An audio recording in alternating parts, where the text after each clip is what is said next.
رمضان کے مہینے میں کوئی فرض ہم سے چھوٹے یہ تو ممکن ہی نہیں۔ 5 وقت کی نماز پابندی کے ساتھ جماعت کا اہتمام کرتے ہوئے پڑھیں گے، پورے مہینے کے روزے اہتمام کے ساتھ عبادت کی نیت سے رکھیں گے۔ یہ ساری جو عبادات فرض اور واجب ہیں ان کو تو ہمیں ہرگز چھوڑنا ہی نہیں ہے، اور الحمدللہ اس معاملے میں ایک حد تک ہمارے علاقے میں عمل بھی ہوتا ہے۔ لیکن اس مہینے کو ہم کمال والا بنائیں، اس مہینے کو اچھی طرح ہم وصول کریں، اس کے لیے کچھ کام آپ حضرات کی خدمت میں پیش کرنا چاہتا ہوں، اس امید کے ساتھ کہ انشاءاللہ پورے مہینے ان کاموں کو ہم مضبوطی کے ساتھ پکڑے رکھیں۔ دیکھیے یہ کام ایسے نہیں ہے جو بہت مشکل اور بھاری بھرکم ہو، ان کاموں کے کرنے کے لیے مستقل ٹائم نکالنا پڑتا ہو یا اس کے لیے پسینہ بہانا پڑے اور محنت اور کوشش کرنے پڑے، ایسے کوئی کام نہیں۔ جو کام میں آپ کو بتلانا چاہتا ہوں وہ کام کوئی میرے سوچے سمجھے اور ایجاد کیے ہوئے بھی نہیں، وہ امام الانبیاء محمد رسول اللہ صلی اللہ علیہ وسلم کے بتلائے ہوئے اعمال ہیں۔ تو پہلے ارادہ اور عزم کریں کہ پیارے آقا محمد رسول اللہ صلی اللہ علیہ وسلم نے رمضان کے مہینے میں جن کاموں کے کرنے کا ہمیں حکم دیا ہے ہم ضرور ان کاموں کو بجا لائیں گے اور ضرور اس پر عمل کریں گے۔ میں پھر سے کہتا ہوں جو فرائض اور واجبات ہیں اس کو تو چھوڑنا ہی نہیں ہے، یہ تو کرنے ہی کرنے ہیں۔ اس کے علاوہ کچھ کام اللہ کے رسول صلی اللہ علیہ وسلم نے ہمیں دیے ہیں، ان کو ہم مضبوطی سے پکڑیں گے، انشاءاللہ رمضان کا پورا مہینہ ہمارا مکمل وصول ہو سکے گا، صحیح طور پر گزر سکے گا۔ اور وہ اعمال کون سے ہیں؟ حضرت سلمان فارسی رضی اللہ تعالی عنہ فرماتے ہیں کہ پیارے آقا نبی کریم صلی اللہ علیہ وسلم نے شعبان کی آخری تاریخ کو، شعبان کے آخری دن میں صحابہ کو جمع کیا اور جمع کر کے آپ نے ایک بیان دیا، وعظ فرمایا۔ اس سے بھی اندازہ ہوتا ہے کہ رمضان کا مہینہ خاص اہمیت کا حامل ہے۔ اس وجہ سے دیکھیے خصوصی طور پر اللہ کے رسول صلی اللہ علیہ وسلم رمضان آنے سے پہلے شعبان کے آخری دن میں صحابہ کو باقاعدہ جمع کر رہے ہیں اور جمع کر کے باقاعدہ ایک بیان ہو رہا ہے، وعظ دیا جا رہا ہے، اور اس وعظ میں، اس بیان میں نبی کریم صلی اللہ علیہ وسلم نے رمضان کے متعلق بہت ساری اہم باتیں بیان فرمائی۔ ایک ہی بیان میں بہت ساری باتیں بیان فرمائی۔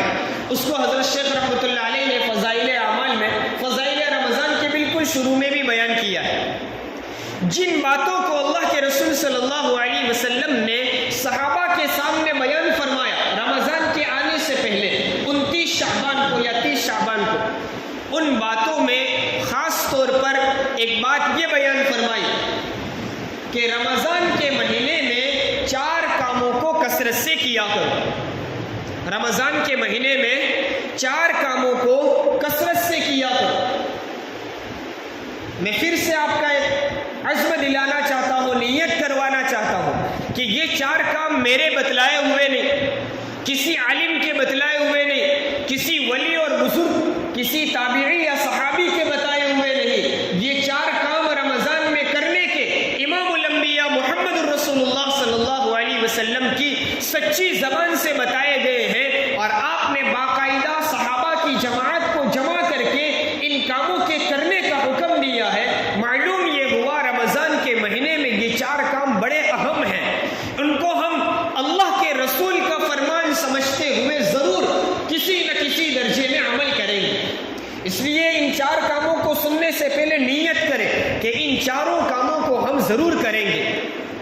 حضور اکرم صلی اللہ علیہ وسلم نے فرمایا یہ 4 کام آپ کو کرنے ہیں، جن 4 میں سے 2 کام وہ ہیں جن 2 کاموں کے ذریعے سے تم اللہ کو راضی کرو، یعنی ان کاموں کے ذریعے سے تمہارا اللہ تم سے راضی ہو جائے گا، اور 2 کام وہ ہیں جن کے کیے بغیر کوئی چارہ کار ہی نہیں، یعنی بندے کو وہ کام تو کرنے ہی پڑیں گے، ان کو تو کرنا ہی چاہیے۔ تو 2 کام اللہ کی رضا کے لیے، اور 2 کام وہ ہے جس کے کیے بغیر بندے کو چارہ اختیار ہی نہیں۔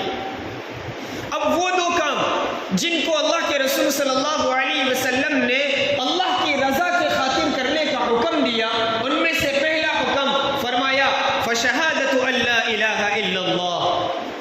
رمضان کے مہینے میں 4 کام کیا کرو، ان میں سے پہلا کام لا الہ الا اللہ کثرت سے پڑھا کرو۔ دیکھیے یہ لا الہ الا اللہ کا ورد کرنے کے لیے کوئی پابندی نہیں لگائی، وضو ہو تو ہی پڑھ سکتے ہیں، بغیر وضو کے نہیں پڑھ سکتے، ایسا نہیں کہا۔ مسجد میں پڑھ سکتے ہیں، مسجد کے باہر نہیں پڑھ سکتے، یہ بھی حکم نہیں دیا۔ 2 زانوں بیٹھ کر قبلے کی طرف منہ کر کے سر جھکا کر آنکھیں بند کر کے پڑھنا ضروری، یہ بھی حکم نہیں دیا۔ ہر جگہ اپنے مکان میں، دکان میں، کاروبار میں، مسجد میں، راستے چلتے ہوئے، سواری پر سوار ہونے کی حالت میں ہر وقت لا الہ الا اللہ، لا الہ الا اللہ، لا الہ الا اللہ کثرت سے پڑھتے رہا کر۔ حضور اکرم صلی اللہ علیہ وسلم نے اس کے پڑھنے کا ہمیں حکم بھی دیا، اور لا الہ الا اللہ پڑھنے کے بے شمار فضائل احادیث میں بیان کیے گئے۔ حضرت شیخ رحمۃ اللہ علیہ نے فضائل ذکر میں مستقل لا الہ الا اللہ کے فضائل کی فصل بیان کی اور متعدد احادیث بیان کی۔ اور لا الہ الا اللہ تو یہ تو ہماری بنیاد ہے، یہ تو ہمارے ایمان کی بنیاد ہے، اسی پر تو سارا ڈیپینڈ ہے۔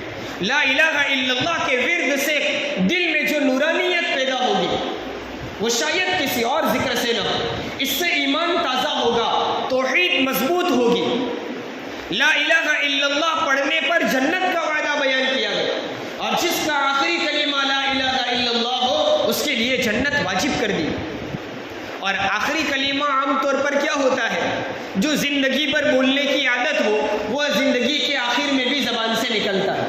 کاش ہماری زبان لا الہ الا اللہ کے ورد سے ایسی تر و تازہ ہو جائے کہ موت کے آخری وقت بے اختیار ہماری زبان سے لا الہ الا اللہ شروع ہو جائے۔ اس لیے پہلی بات کہ رمضان کے مہینے میں کثرت سے یعنی زیادہ سے زیادہ لا الہ الا اللہ ہم پڑھیں گے۔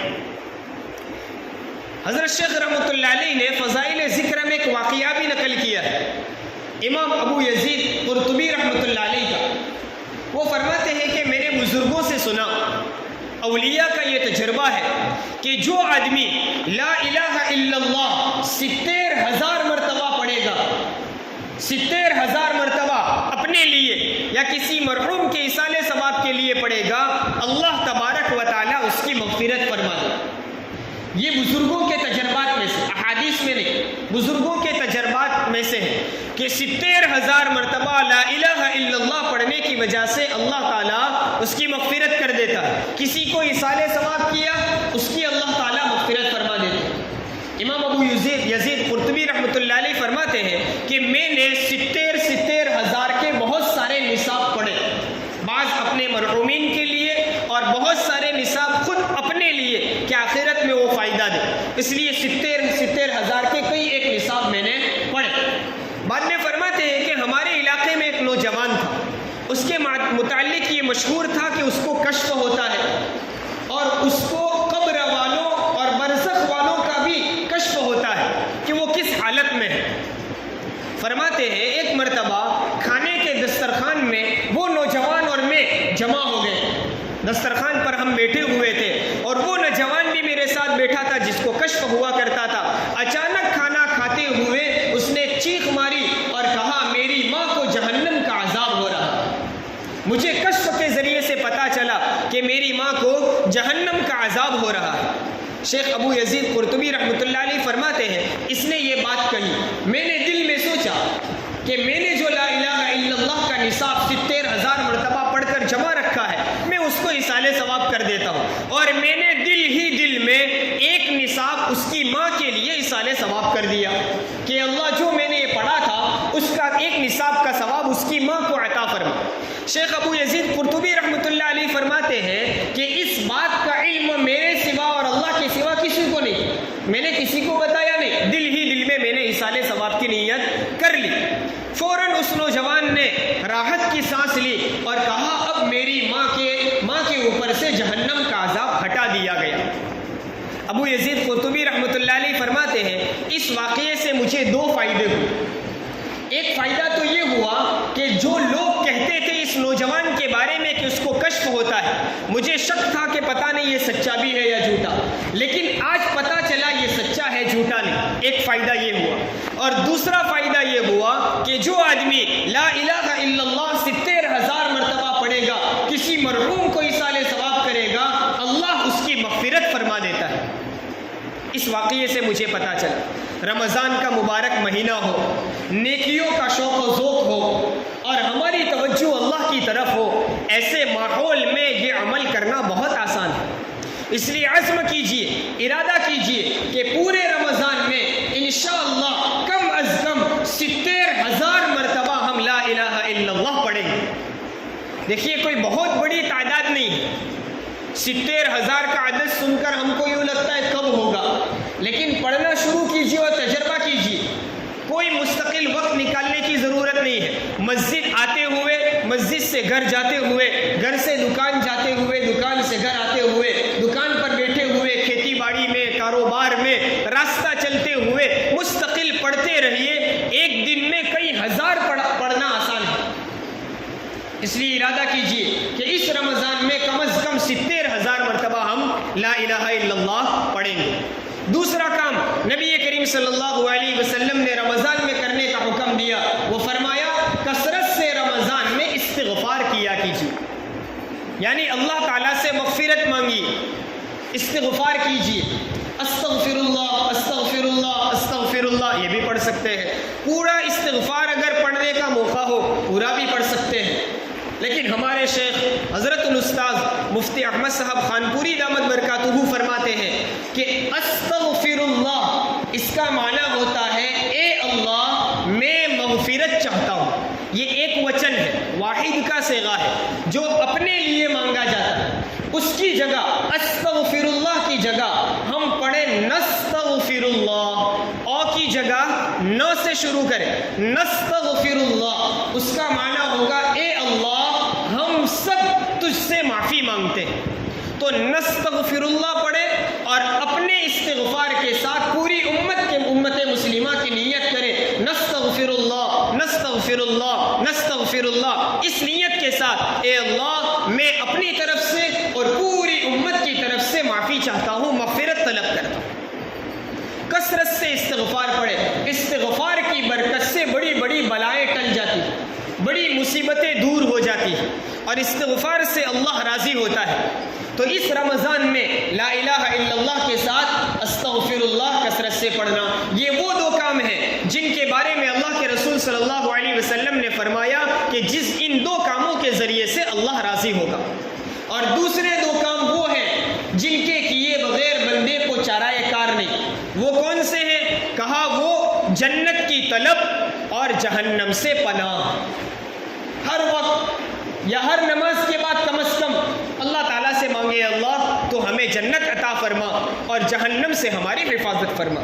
نسألک الجنہ ونعوذ بک من النار، اے اللہ ہم تجھ سے جنت کا سوال کرتے ہیں اور جہنم کے عذاب سے تیری پناہ میں آتے ہیں، تیری حفاظت میں آتے ہیں۔ تو کم از کم اتنا کر لے، رمضان میں ہماری الحمدللہ نمازوں کی پابندی تو ہو ہی جاتی ہے، اب ہر دن پانچوں نماز کے بعد یہ دو دعا بھی کر لیں گے تو دن میں 5 مرتبہ جنت کا مانگنا اور جہنم سے پناہ ہو جائے گا۔ تو یہ کام رمضان میں 4 کام اللہ کے رسول صلی اللہ علیہ وسلم نے جو حدیث میں بیان کیے اس کا ہمیں اہتمام کرنا ہے۔ لا الہ الا اللہ کثرت سے پڑھنا، کثرت سے لا الہ الا اللہ لا الہ الا اللہ لا الہ الا اللہ پڑھتے جائیں، اور کچھ درمیان میں 5-10 مرتبہ لا الہ الا اللہ پڑھنے کے بعد پورا کلمہ محمد الرسول اللہ صلی اللہ علیہ وسلم بھی پڑھ لیا کرے۔ دوسرا کام نستغفر اللہ نستغفر اللہ نستغفر اللہ یہ پڑھے، اور تیسرا کام جنت کا مانگنا، اور چوتھا کام جہنم سے پناہ مانگنا۔ یہ 4 کام اللہ کے رسول صلی اللہ علیہ وسلم کے بتائے ہوئے ہیں۔ سارے مصلی، سارے نمازی اس بات کا ارادہ کرے، انشاءاللہ پورا رمضان ہم ان 4 کاموں کا اہتمام کریں۔